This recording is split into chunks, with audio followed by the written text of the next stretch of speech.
All right, back. All right, so I'm just going to set you up for our next guest. I'm going to read you a little something about her. So, as many of you know, I read a lot of books. I like books. Books are something that I'm very fond of. And I stumbled across this book by Celeste Headley called Do Nothing. Tagline of it is How to Break Away from Overworking, Overdoing, and Underliving.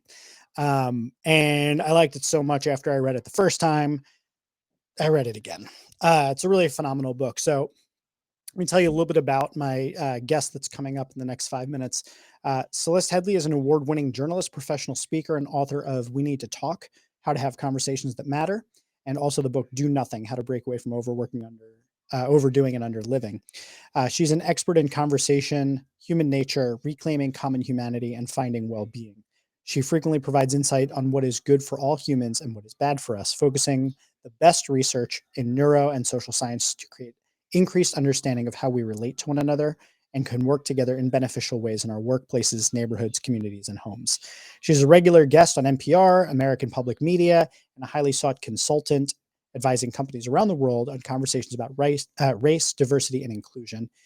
You may have seen her TEDx talk, which is about sharing 10 ways to have better conversations. It has over 26 million views. And she serves as an advisory board member for Procon and the Listening First Project. She's the CEO of Headway DEI, a nonprofit that works to bring racial justice and equity to journalism and media through targeted training and interventions. And she's the recipient of the 2019 Media Changemaker Award. Her newest book is called Speaking of Race. It's available now, and she is the granddaughter of composer William Grant Still, the Dean of African American Composers. So, pretty exciting guest we have coming up. As I mentioned, I read her book Do Nothing twice last year, and it was so important. And the reason why I wanted to invite her to come on, and I'm so thrilled that she accepted the invitation, is that I think a lot of us who find ourselves in a leadership role, if you find yourself in a leadership role, sometimes it's because you got dropped there. A lot of new managers find themselves in that place. But if you step up to and choose leadership, whether it be in the role that you were dropped into or just something that you go and pursue until you acquire the leadership role, you're probably the type that has that kind of go get 'em attitude. You're probably very ambitious. You have big goals you want to accomplish. Maybe you are driven by purpose or a mission. And that's all great. That's something that obviously I'm very proud that I'm that way. But there is a downside that comes to that. Um, Sometimes it comes at the expense of your mental health. Sometimes it comes at the expense of your physical health. The amount of stress that can come with a job, such as being a leader, is immense. And as I mentioned earlier, leadership is both a burden, a responsibility, and a privilege. And I think sometimes when leadership becomes a burden, it's because we fall out of balance. So I was really excited when I reached out to Celeste, and she made herself available to come on. She just arrived in the green room, so I'm going to let her in 2 minutes early so we can get started on this conversation. I don't want to waste a minute that I have to talk to her. So without further ado, I'm letting in Celeste Headley. Thank you so much for coming, Celeste. Oh, it's my pleasure. Hello there. Hi. So this is the Lovable Leader book launch, and basically what I wanted to do was find amazing people that could talk about the different concepts that are in the book, but not about my book, but about their work. And I was so incredibly into your book, Do Nothing, that I've recommended it to, at this point, probably hundreds of people. And I read it twice in a row, which I've only done probably about 3 or 4 other books in my life. So really made a big impact on me. So when I reached out to you, it was because I really wanted to talk with you about balance. So thank you so much for accepting my invite. My pleasure. Like, what was it do you think that stuck out for you? Like, what resonated? So what resonated for me in that book was you were talking about yourself as a leader in radio and how you had told your people to like take their sick days or take their vacation days and that they didn't listen. And that you kind of realized that you weren't exactly modeling the behavior that you expected them to do. And I was like, oh, snap, guilty as charged. I get her. She get me.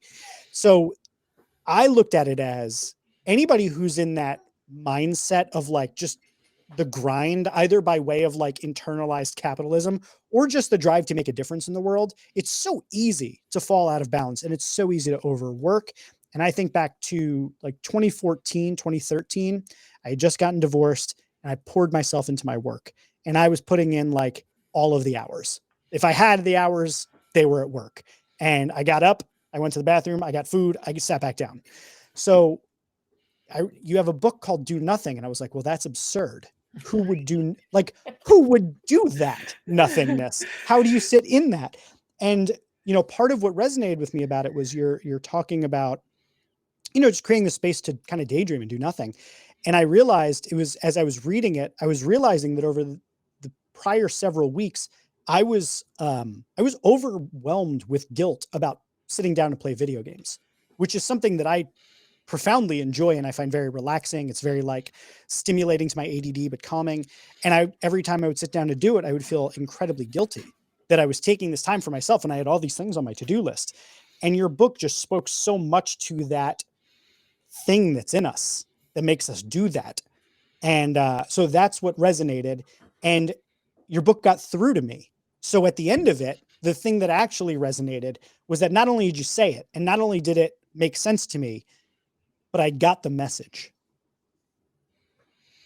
And how's that working out? Like, it's a day-to-day struggle, but you know how it is. It's hard. It's not like I didn't It's really hard. I haven't won the game here. Yeah.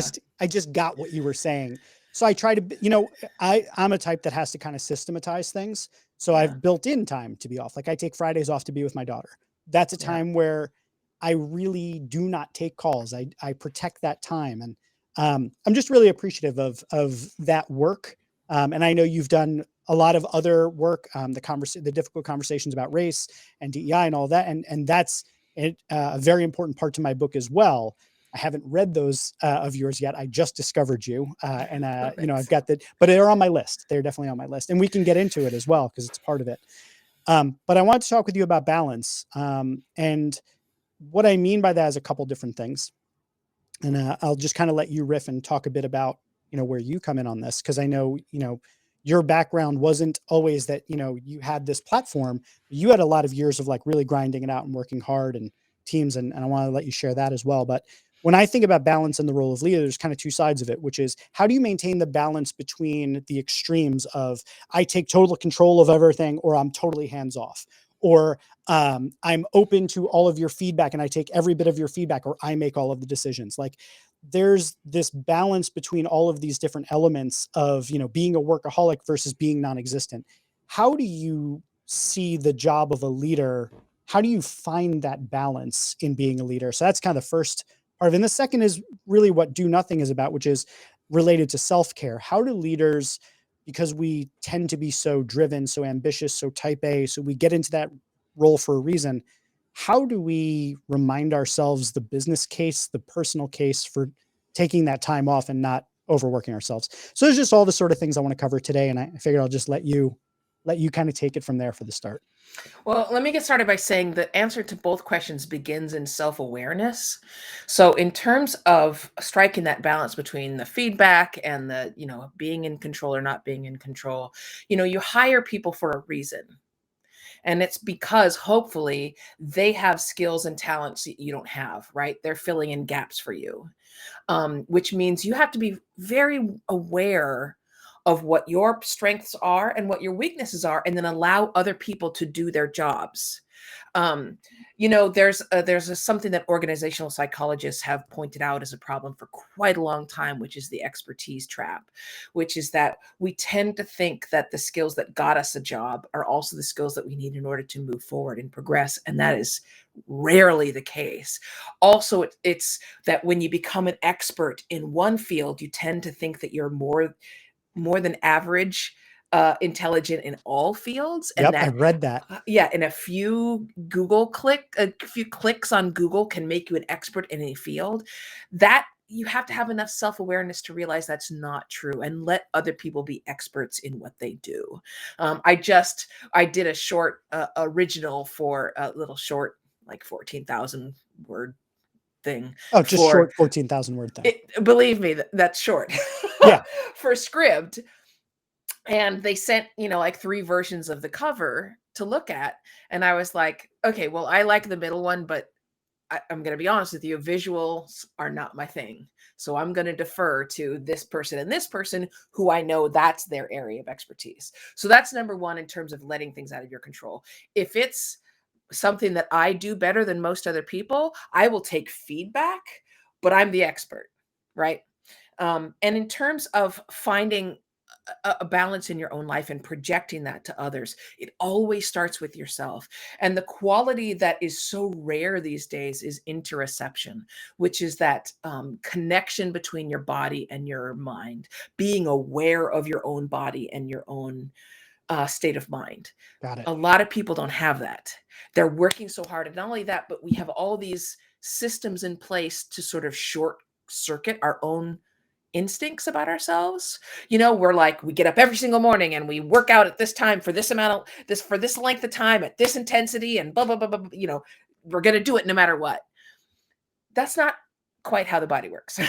Sometimes it's able to do that. Some days it's a little less flexible, whatever it may be. So reestablishing that connection between your own body and yourself to know what you're capable of and what you're not that day, instead of that horrible phrase, rise and grind. Yeah. Knowing this about yourself maybe might give you a little bit more trust in your employees when they tell you that they're burning out or they're tired or they need a little time. Yeah. I was just thinking the person who popped into my mind, and I'm sure you've heard of this person, but do you know who David Goggins is? So like immediately what went to my mind is, imagine David Goggins is your manager. How are you going to go to him and tell him that you were tired today? Right. Or tell him that, you're just not in the headspace to be able to think creatively. I mean, like, this is a dude who will like run with like, a broken foot and like a bleeding kidney for a 100-mile marathon. And like, Yeah. that's his whole shtick. But I think on the other side, what you're talking about is, using the vulnerability to create that connection and the openness for people to talk to you. What occurred to me is that it's so common for us to mask up, to like put on the smiley face, to put on the show that we're okay and that everything's good.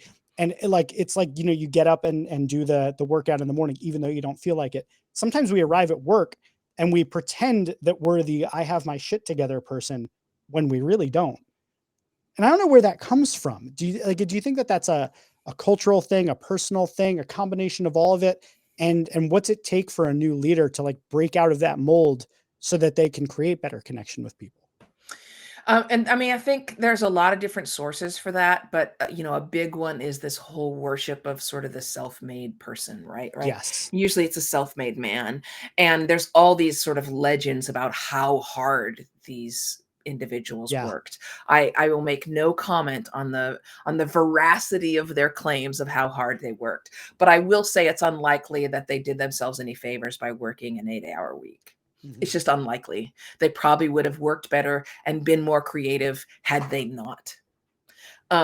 So, one of the things that you have to do is you can bring other people in to help you. And I find this in my research in almost every field that that I'm an expert in, right? Like in conversation, if you're trying to improve your conversation, one of the best things you can do is say, hey, I've noticed I interrupt people all the time. I'm going to say to my friends, I'm trying to break this habit. If I do it, can you please stop me, point it out. And that will help me learn to break this habit. This is the same thing with our addiction to toxic productivity. And I will mention, just as a side note, that we know through research that one of the 3 main signs of a toxic workplace is hypercompetitiveness and working long hours. So, not a great sign for your workplace. Yeah. I mean, think about what Google is going through right now, and all the employees are saying it's a toxic workplace. This hyper competitiveness and then the working long hours, those are 2 big signs. But you can also do this in your own workplace, in which you can say to your employees, listen, we want to make this a productive and healthy work environment in which we're invested in your well-being and my well-being. And if I send you an email at 9 o'clock at night, you do not need to answer it. And in fact, I want you to remind me, because it's a habit I have that as soon as I think of something, I send an email. So if I do that, please just point it out. I want your help. So you can invite that feedback to make it a group problem solving, right? And that sort of lowers this barrier that A, you're expected to be perfect at this all the time, and B, people understand that that this is a value for you, that you're serious about it, and that this is you're all a work in progress. That's got to be so difficult, especially for people at the start of their career. I think that perspective really resonates for me at this stage of my career, where it's like, it's okay to actually say, I don't get it, or I need help with this, or I'm not good at this, or this is a thing that I want to improve on. I could use your help. But I feel like at an early stage of my career, that would be such a terrifying proposition to say, I don't know, because you're supposed to know, right? That's how you get ahead.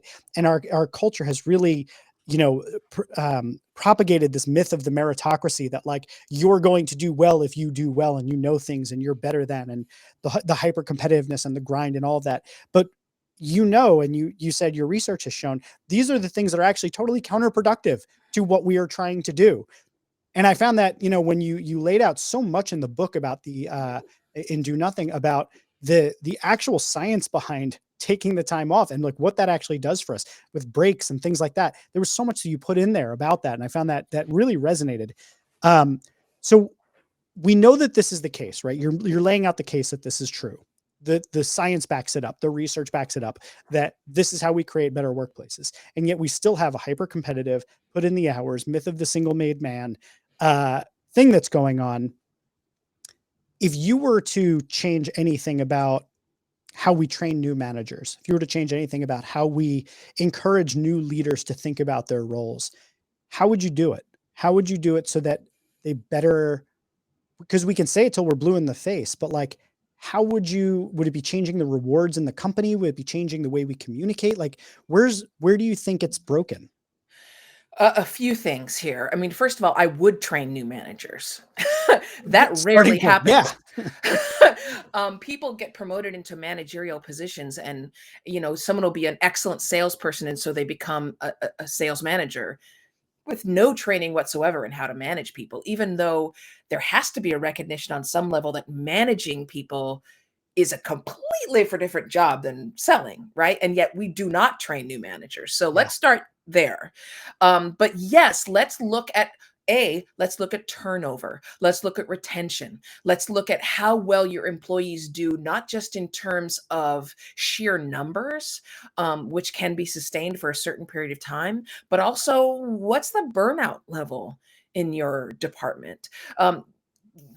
Also, it's difficult to measure, but how about innovation? Are you still doing things in that department the same way that you did when you first started? Because it's unlikely that there's no changes that would make your process better, that would make your workplace habits better. And therefore, if you haven't made any changes, why? You're not innovating then. Another thing is that, this idea of butts in seats, that's such a 19th century measure. And it doesn't help at all. You cannot possibly know that somebody is dedicated to the firm because they're there longer than anyone else. It definitely doesn't make them more productive. It doesn't make them more creative. It doesn't make them more innovative. It just means they're sitting at their desk. And research shows they're probably not working the whole time either. They're shopping for plane tickets and doing their grocery shopping and all those other things, which is fine. I'm not criticizing that. I'm Yeah. just saying that them It's a sitting at their reality. desk, yeah, that's the reality. They're just sitting at their desk. It tells you absolutely nothing. So stop measuring that. Who cares? At the end of the day, if somebody has gotten all of their work completed and they are productive and they want to go home, let them go home. Let them go home. All that's going to do is entice people to really focus in, find that deep focus that we want people to find when they're at work. It's going to teach them how to click into that more quickly so that they can churn out that work and really uh, uh, perform at a high level and a very efficient level. So, incentivize that.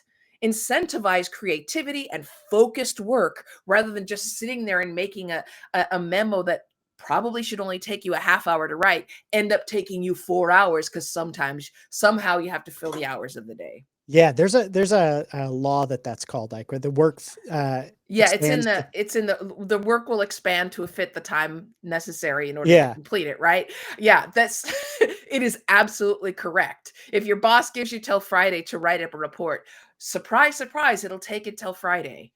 Yeah.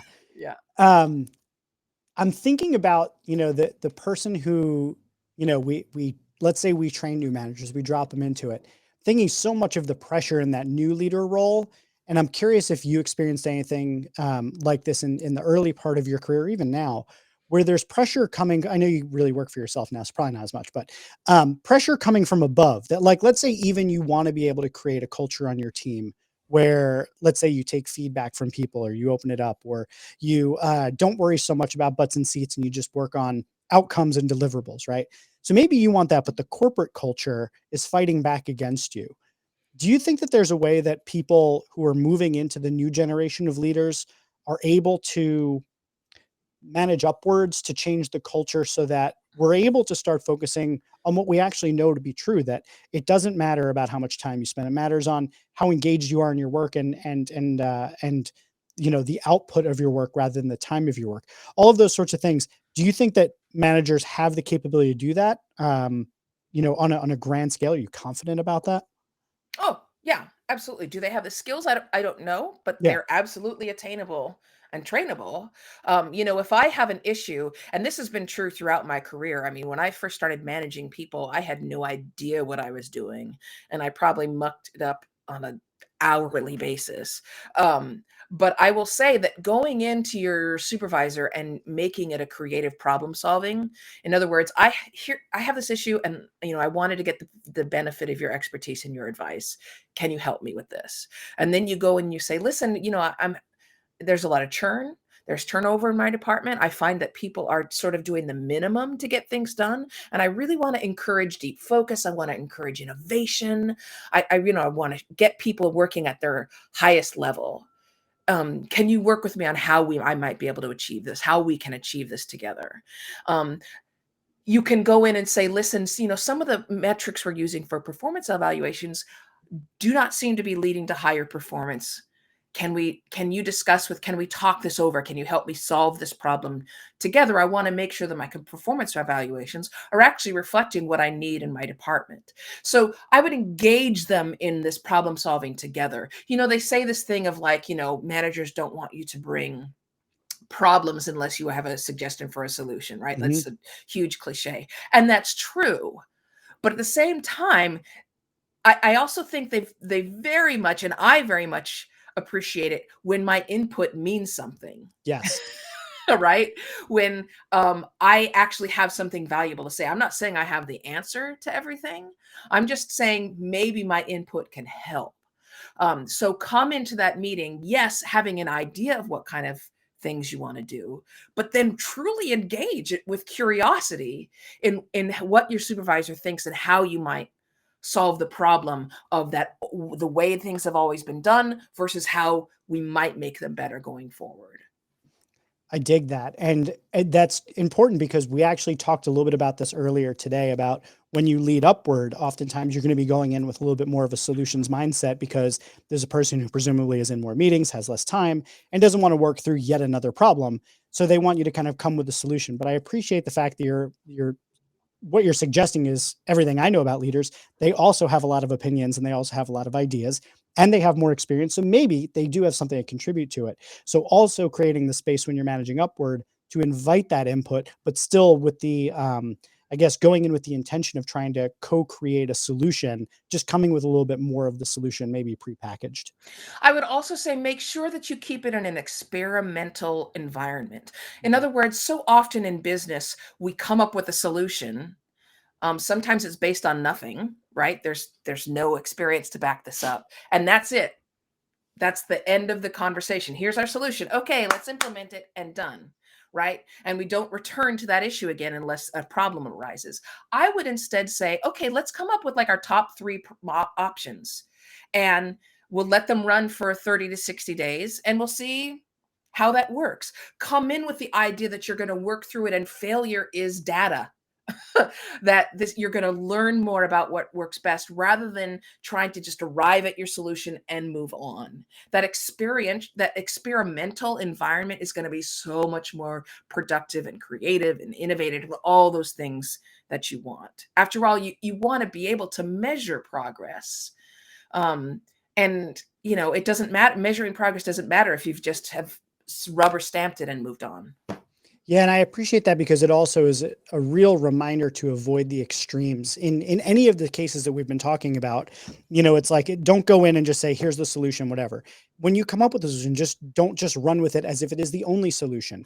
When you talk to your people, don't talk at them, and also don't let them dictate everything. There's sort of, and this really is what comes back to this idea of balance, which is that, you have to kind of be a little bit detached from whatever the thing is that you're doing to leave space that you could be wrong. And also, I think the point you made earlier about accountability is a really important one, because the original question I kind of wanted to explore with you is, how does a leader keep themselves in balance? How do you keep yourself from going one way or the other? And I think part of it is by stating your intention and then bringing in outside parties to be able to keep you from going too far in any direction. Right. And, this is at every stage of this, you have to have some kind of accountability. Like when I wanted to figure out how many hours of focus I had each day, I sat there and worked every day until I couldn't focus anymore. And then I'd record the time. Right. And I did that for weeks. And Yeah. I realized I had like maybe 4.5 hours of focus each day. That's my average. And that's it. Right? You don't come up, you don't just pluck things out of numbers. You don't read some Inc.com article that says the best executives focus for 6 hours a day. That great for them. Thank you for saying it.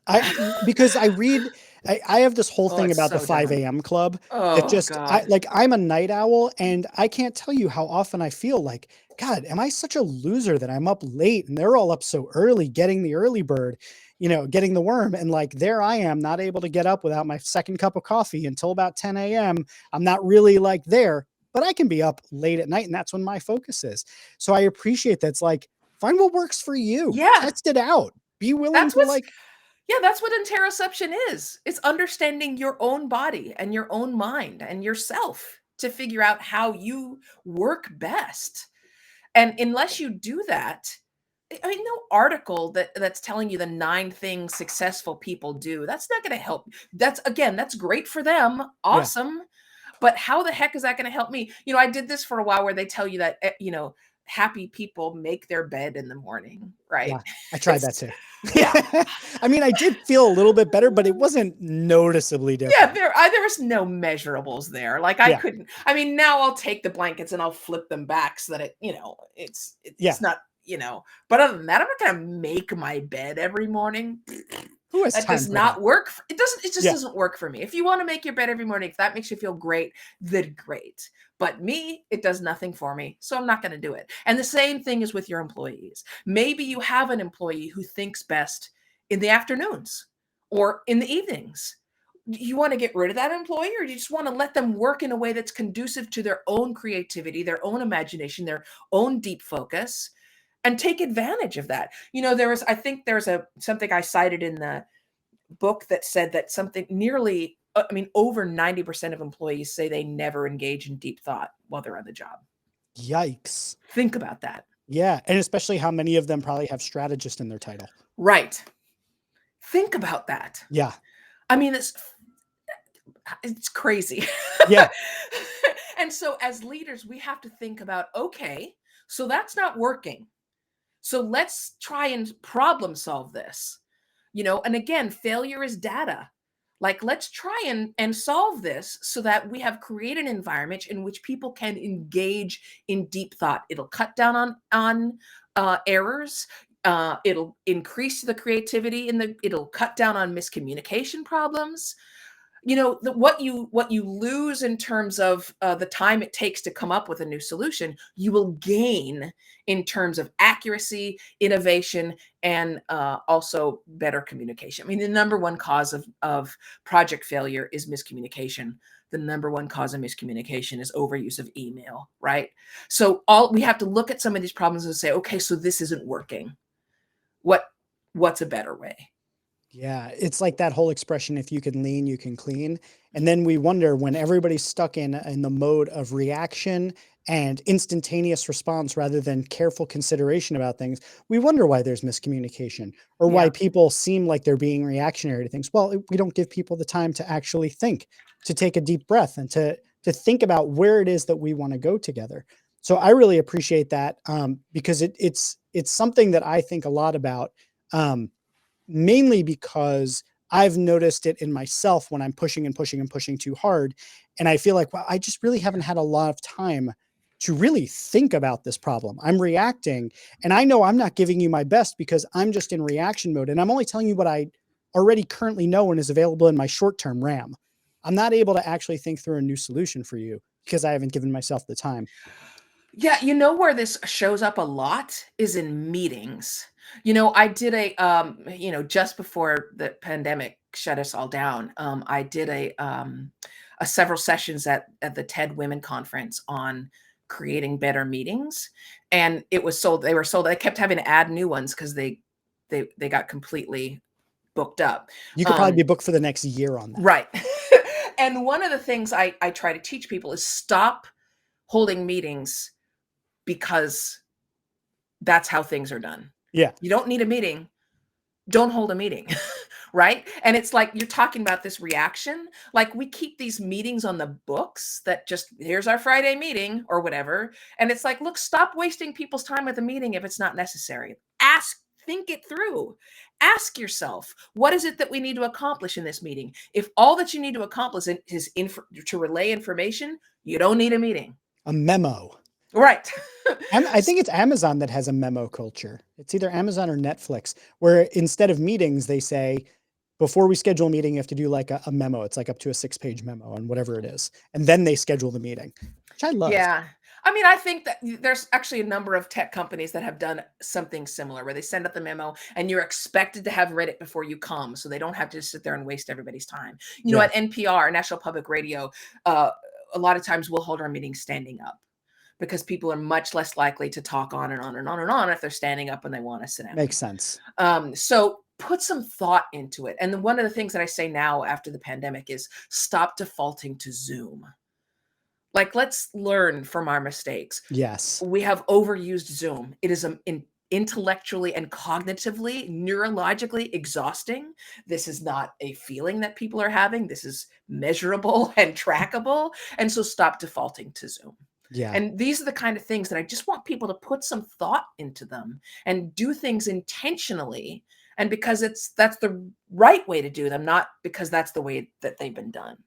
Yeah. I completely appreciate that. And there's so many more things. I only have a few minutes left with you, but there's so many more things I want to talk to you about burnout and how do you recognize the coming signs of it as a leader in your team? How do you recognize it in yourself? Because so many of us I have a partner who she's a productivity coach and she works with people who are on the road to burnout and she's trying to stop them from ever getting there. I just feel like there's so much we could talk about there, but I only have you for a couple minutes left before I have to jump to my next guest. So I'm going to ask you the last question that I ask every guest that I've had today, which is, I came up with this book, The Lovable Leader, and I'm really proud of it. You've written a couple books, you know the feeling. Congratulations. Thank you. You know the feeling. It's amazing. It is. And when I first came up with the title, it was the very first thing I thought of, even before the outline. I just thought it resonated, and it made me think of different people from my past, and just the term really clicked for me. So I'm wondering, when I say lovable leader for you, is there anyone from your past or present that kind of feels like they fit that description? And is there any reason why you said them? Oh, yeah. I mean, my news director in Detroit was a guy named Jerome Vaughn, who I still love. And we still have a relationship going on this back. And the thing about Jerome was he was absolutely uniquely supportive. And by that, I mean that he saw me and saw what I was good at and my strengths and weaknesses. And he celebrated those unique strengths that I had. And it let me know that he was actually paying attention. He didn't give me blanket compliments, great work, or whatever blanket vague compliments people give. He gave very specific. He was tough on me, so I knew I was growing. He challenged me, but at the same time, he celebrated with me when I did something really well. So he was walking right alongside me. He wasn't trying to manage me. He was coaching me, and it made all the difference in the world. That's amazing. That's such a good story. Celeste, thank you so much for accepting my outreach and for coming on. It's really been an honor to talk with you. I'm such a fan of your work, everything I've seen so far. Believe that I will have a copy of all of your other books that you've put out, and I will continue to be cheering you on and supporting what you're doing out in the world. I really do appreciate it. I appreciate it, and congratulations. Exciting day for you. Yeah, it's pretty cool. Thank you so much for coming on. I'll see you again in the future. Bye. Bye.